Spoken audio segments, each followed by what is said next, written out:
स्वागत है आपका न्यूज इंडिया टीवी 9 में। मैं हूं आपके साथ महेश कुमार और आप देख रहे हैं हमारा खास कार्यक्रम अलर्ट इंडिया। आज हम आपको एक ऐसी कहानी बताने जा रहे हैं जिसे देखकर आप दंग रह जाएंगे। कहानी है राजस्थान के झालावाड़ जिले के अकलेरा से, जहां पर प्रेमी के साथ मिलकर पत्नी ने 7 फेरे के पवित्र बंधन को शर्मसार कर दिया और प्रेमी के साथ मिलकर अपने ही पति की हत्या कर दी। जिला पुलिस अधीक्षक मोनिका सेन ने बताया कि 28 जनवरी शुक्रवार को पुलिस को थाना क्षेत्र के बड़डावदा खाल के समीप सड़क किनारे एक लाश पड़ी होने की सूचना मिली। सूचना पर अकलेरा पुलिस उप अधीक्षक गिरधर सिंह और थाना अधिकारी ब्रजेंद्र सिंह मय जाब्ता के साथ पहुँचे, जहां उन्हें लाश पर चोट के निशान और पास में एक अल्टो कार खड़ी मिली। अल्टो कार के रजिस्ट्रेशन नंबर के आधार पर मृतक की पहचान मुकेश कुमार पुत्र तुलसीराम मीणा निवासी मैठून थाना अकलेरा के रूप में हुई।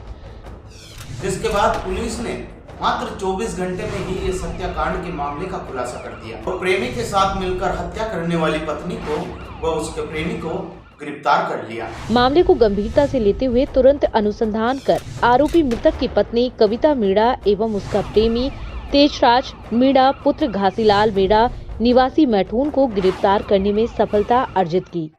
आपको बता दें कि मृतक की पत्नी कविता मीणा की शादी 2006 में मुकेश मीणा के साथ हुई थी।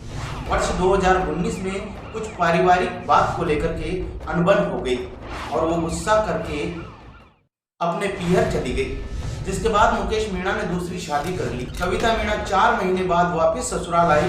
उस दिन मुकेश मीणा की दूसरी पत्नी शिवांगी लाहौर चली गई। मृतक की पत्नी कविता मीणा व परिवार के देवर तेजराज के साथ करीब 1 साल से अवैध संबंध की जानकारी प्राप्त हुई। पुलिस ने इस दिशा में गहनता से अनुसंधान किया। आरोपी तेजराज की हरकतों से पुलिस का संदेह तेजराज पर और गहरा हो गया। मृतक की पत्नी के बारे में जांच की गई तो पता चला कि मृतक की पत्नी कविता मीणा ने पूर्व में भी मृतक की हत्या करने का प्रयास किया था, जिसके संबंध में थाना अकलेरा पर मृतक की पत्नी के खिलाफ प्रकरण पंजीबद्ध है। वहीं आरोपी तेजराज को डिटेन कर तरीके से पूछताछ की गई तो पता चला कविता मीणा और तेजराज के बीच में करीब 1 साल से अवैध संबंध थे। जब भी कविता से मोबाइल पर बातचीत होती थी, अधिकतर व्हाट्सएप कॉल के जरिए होती थी। बात करने के बाद में कॉल हिस्ट्री को डिलीट कर दिया जाता था।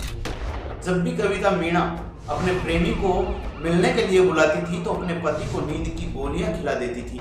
अपने प्रेमी को कॉल करके कविता मीणा अपने घर पर बुला लेती थी। जब उसका प्रेमी उससे मिलने के लिए घर पे आता तो कमरे के सारे सीसीटीवी कैमरे बंद कर दिए जाते थे। इस बात का पता मुकेश मीणा को लग गया, जिसके बाद मुकेश मीणा को रास्ते से हटाने की योजना बनाई गई। 27 तारीख गुरुवार को कविता से दिन में मोबाइल पर बात की तो कविता ने नींद की गोलियां मंगवाई। उसने बताया, मैंने दिन में कविता को नींद की गोलियां ले जाकर दे दी।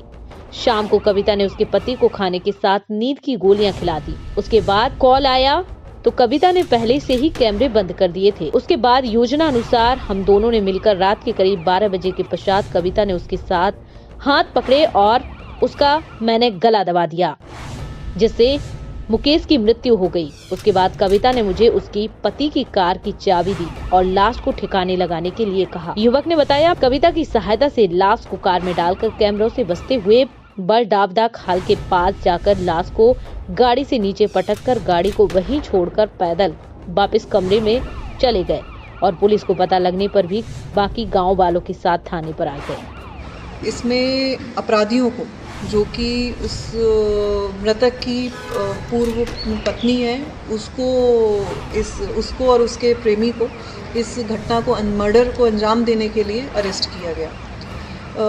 इसमें जो इनकी पत्नी है, जो इस घटना मर्डर को अंजाम देने में लिप्त रही हैं, इनका पहले भी विवाद रहा है और पहले भी इनके खिलाफ 307 पे मुकदमा दर्ज है 2019 में।